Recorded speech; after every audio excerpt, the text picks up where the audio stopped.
Hi boys and girls, let's get ready for today's lesson. Today we're going to continue working with the vowel, consonant, vowel cutting pattern. You already know that the vowel, consonant, vowel cutting pattern is a trying pattern, meaning that there are two ways that we can try to cut this pattern.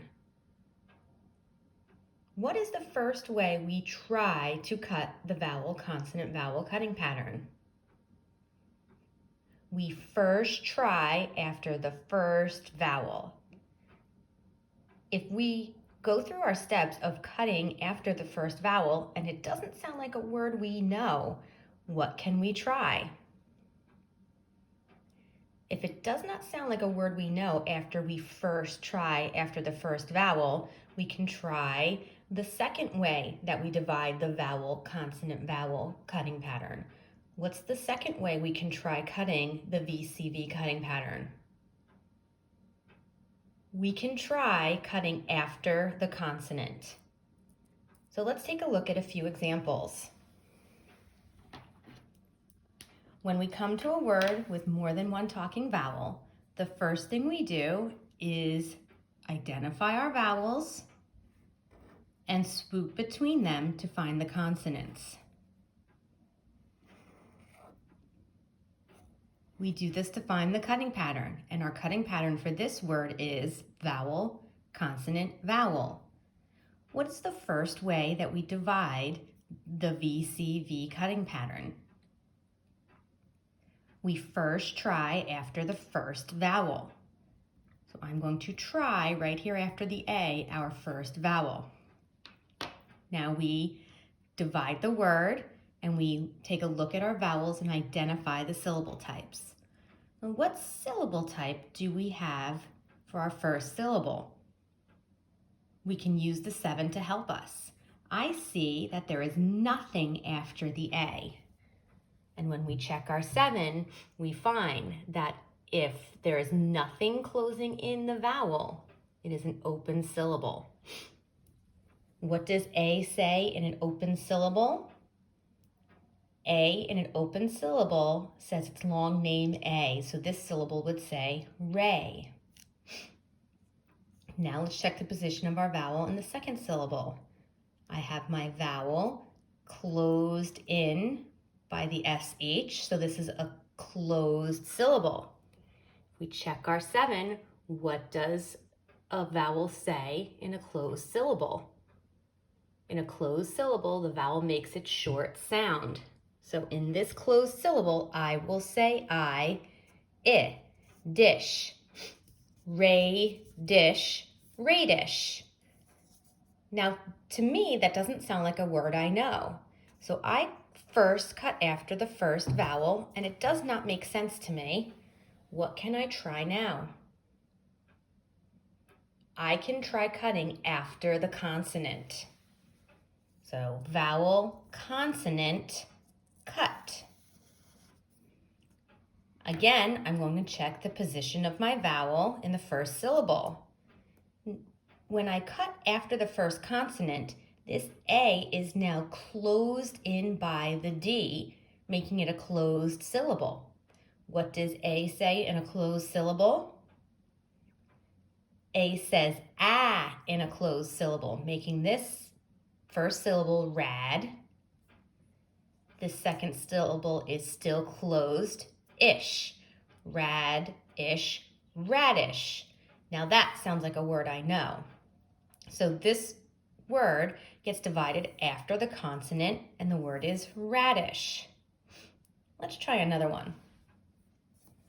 What's the first thing we do when we come to a multi-syllable word, a word with more than one talking vowel, and we cannot read it?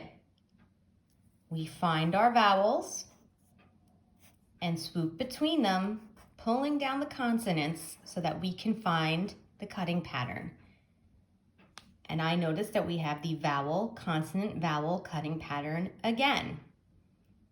Where do we first cut the vowel, consonant, vowel cutting pattern? We first cut after the first vowel. Now I check the position of my vowels. The I has nothing after it.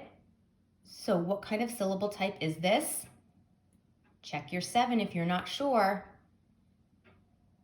It's an open syllable. And what will I say in an open syllable? I will say its long name sound I in an open syllable, making this syllable say lie. Let's check the position of the vowel in my second syllable.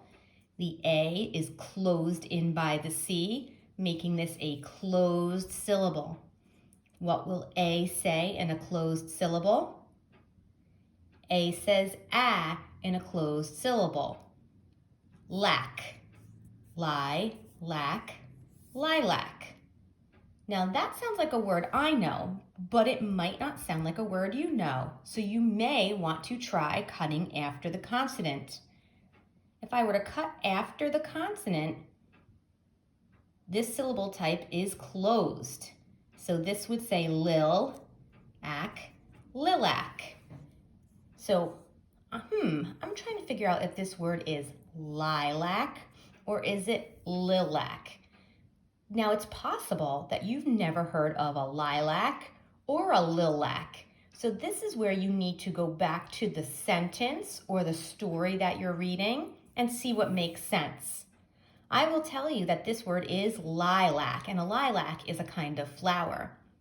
If you're not sure of the meaning of a word and you've tried cutting both ways, this is where you can look to an adult to help you with meaning, or you can even look to a dictionary to help you. I want us to take a look at one more example, because this was actually a little tricky for some of our friends when we were doing our homework yesterday, was identifying syllable types when they were not just open or closed. So when I'm taking a look at this word, I follow my first step, I find my vowels, and I swoop between my consonants. I swoop between my vowels to find my consonants. But let's not be tricked here. I know my I sees 2 consonants, an R and an L. But what do we know when there's an R right after a vowel? When there is an R right after a vowel, it is an R-controlled vowel. So the vowel and the R are both together considered the vowel. Let's take a look, a quick review of our R-controlled vowels. A-R saying R, I-R, E-R, and U-R saying and O-R saying or. When we have the bossy but polite R coming right after a vowel, the R with the vowel are both considered our syllable type. So when we see it in a word, the R right after the vowel, we consider the entire thing the R-controlled vowel. So when I now fully identify my UR as the vowel, I again have a vowel, consonant, vowel cutting pattern. When we have a R-controlled vowel in a vowel, consonant, vowel cutting pattern, we always cut after the R-controlled vowel. So we have our R-controlled syllable here saying burr, and then our closed syllable saying lap, burlap. So what's really important to remember from today's lesson are a couple of things. One, remembering that the vowel, consonant, vowel cutting pattern is a trying pattern. Where do we first try in a vowel, consonant, vowel cutting pattern? We first try after the first vowel. Something else that we focus on today is remembering those R-controlled vowels, the vowel and the R together are considered the vowel in the word. And we keep them together, cutting after the R-controlled vowel. Today, you're going to be reading words and sentences that have both vowel, consonant, vowel cutting patterns. Some will require you to cut after the first vowel. Some you will need to cut after the consonant in order to figure out what the word says. This is where you're going to have to think about what makes sense in my sentence, what sounds like a word I've heard of before. If you have any questions, make sure you send me a message through Google Classroom or send me an email. Have a great day.